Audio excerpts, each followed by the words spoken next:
All right, well, today we're going to do a couple things. One, we're going to be getting to your guys' designs and prototypes, which looks like it's going to be interesting, so that should be fun. And we'll have we have a way to give each other feedback on this as well. But first, we'll be talking about entrepreneurship, so I want you to pay attention to that while we do that. We'll want to pay attention to that as we talk about social entrepreneurship. This will just be 30 minutes, and then you guys will have a chance to show us what you guys have been working on, okay? And then we'll make some other announcements before you guys move on to spring break. All right, so social entrepreneurship. We've already started talking about this a little bit, right? I think some of you kind of came up with the idea of, oh, social entrepreneurship is about, being nonprofit and whatnot, but it's broader than that. There's kind of two definitions of social entrepreneurship here. One is as a process, okay? That's a broad way of thinking about social entrepreneurship. It's a process of sourcing innovative solutions for social and environmental problems. How does this differ than regular entrepreneurship, right? Regular entrepreneurship, we're talking about maybe a process for economic problems, right? Finding solutions to economic problems. Now, the economic aspect is still important for social entrepreneurship because you need to stay viable as an organization, but the emphasis tends to be on the social or environmental aspects.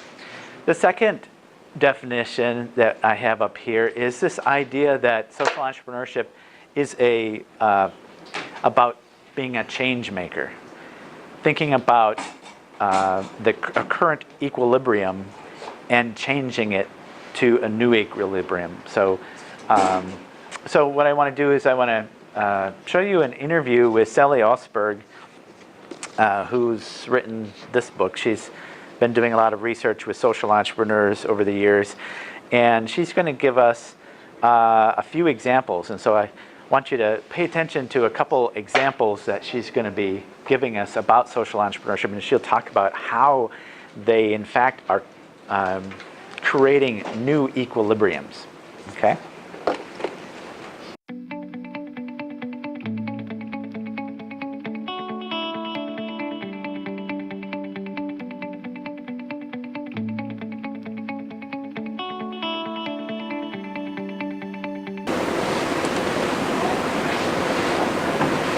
All right, so what did you see as part of the process of social entrepreneurship with given some of these different examples?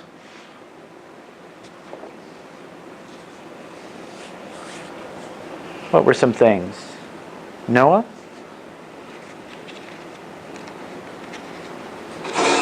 Part of the process. Changing people's behavior. Changing people's behavior? How? Making them stop doing stuff. Making them stop doing stuff? But how, right? I could say, you stop doing this. Is that going to always work? No? Right? So what are they doing? Yeah. Raising money for homeless people and poor people. Okay, so raising money for that? Yeah. What else? Yeah, Connor? Providing a platform for the change to happen. So creating some kind of infrastructure, right? So it's addressing things like at a system level, right? It's not just making a local difference. It's doing something that's bigger, right? And they talked about things like measuring impact, right? Knowing, have we actually accomplished what we said we're going to accomplish? They talk about scaling it, right? Making it bigger than what they think. And then coming up with the innovations, right? Where do the innovations come from?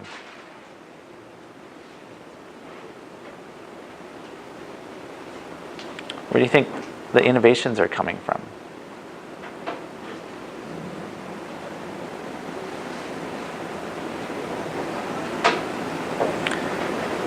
Well, it starts where you guys are starting, like with your projects, right?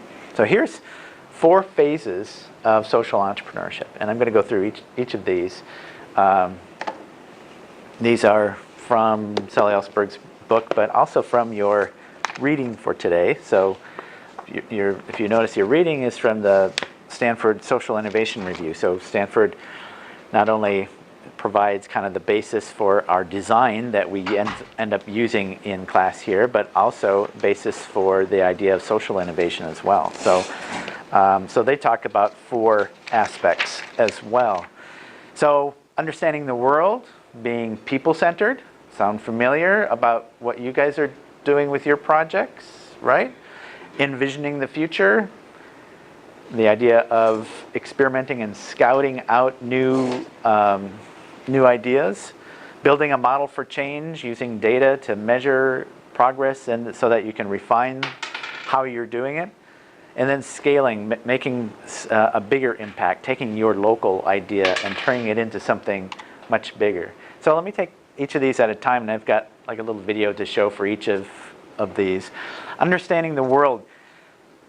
So seeing the world through other people's eyes, that's what you guys did with your humanistic design, right? With your interviews, with your talking to your clients to finding out, well, what is really needed when you're doing your needs analysis.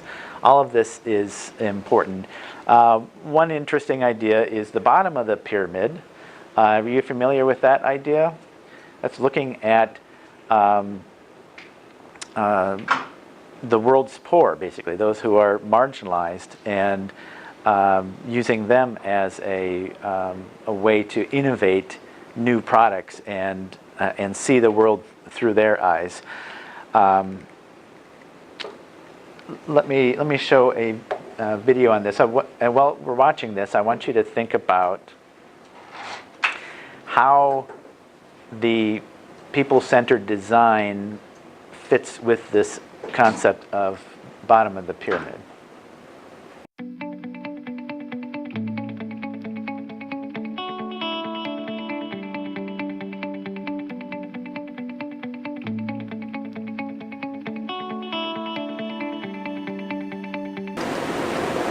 So solving tricky problems or wicked problems, right? It's something that we've talked about before. And the idea is having empathy, and they called it deep embedding, respect for the customer.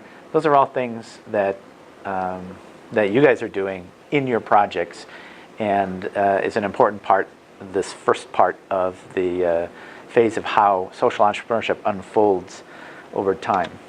The second idea is envisioning the future, looking at how do you picture the future? How do you look? We're going to have a class on aspirations for the future, and looking at, well, what could we actually do with this, and what direction should we take? And so there's this idea called shared value that's an important thing that organizations are starting to adopt, that is different than this traditional view of, well, a company should have something called CSR, corporate social responsibility, that they should just be good, they should do well by doing good, that maybe they make money and they give money to charity or something. And so I'm going to show you a video clip of Michael Porter. He's a Harvard Business Strategy professor who talks about how companies can do something different than just make money and then give it to charity. The idea is incorporating social value enhancement within their value chain. So let's take a look.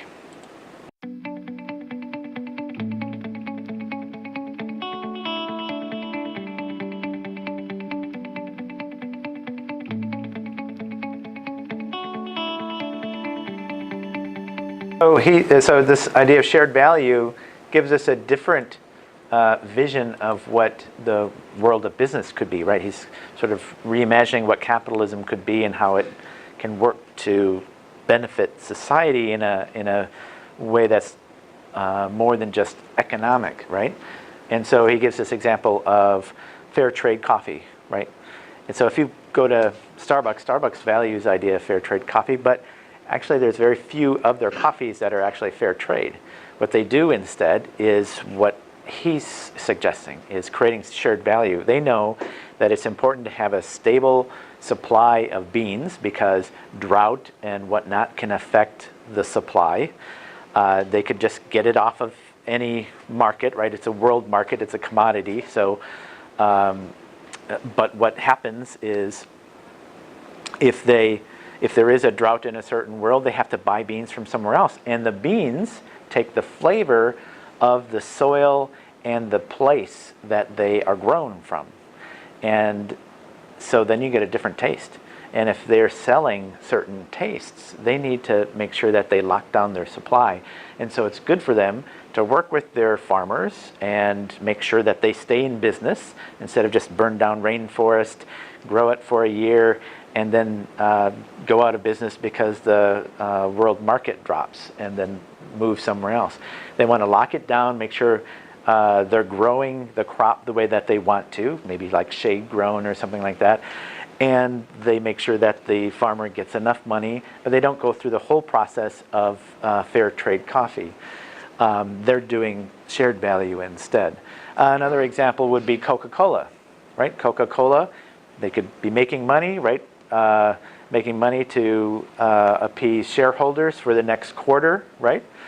Or they can be thinking about, well, are we going to, if they're envisioning the future, are we going to be in business in 5, 10, 15, 20 years, right? What are some of the important factors that we need to take into consideration?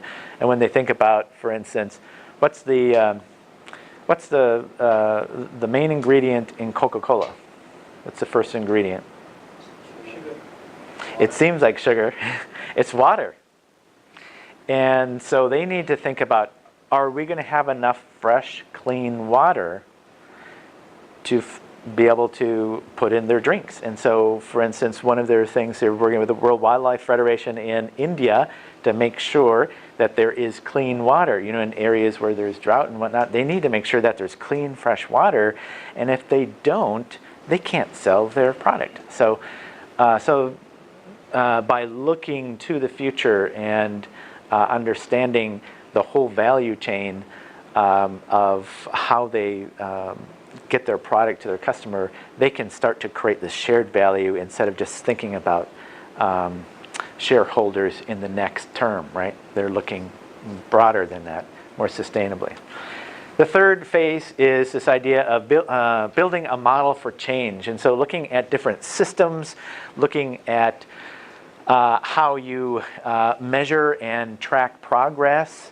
And so I've got a video on Patagonia. You guys know Patagonia, the company Patagonia? Maybe some of you have some equipment, right? It's an outdoor clothing company. And in fact, yeah, you got a Patagonia hat, right? Yeah, there you go. So they've got a very unique philosophy, and it is about corporate social responsibility, but it's beyond that. It's more in the idea of sustainability. And so they've got a number of different systems. And so I want you to, as I play this clip, I want you to think about what are some of these systems that they're paying attention to, and how are they assessing things, how are they measuring things, how are they evaluating what's going on in their progress towards their goals of sustainability.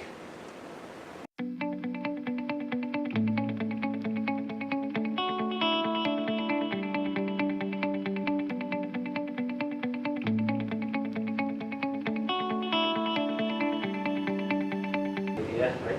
Being able to scale it because they are, they can reproduce abundantly. And looking at Kiva, now providing millions of dollars to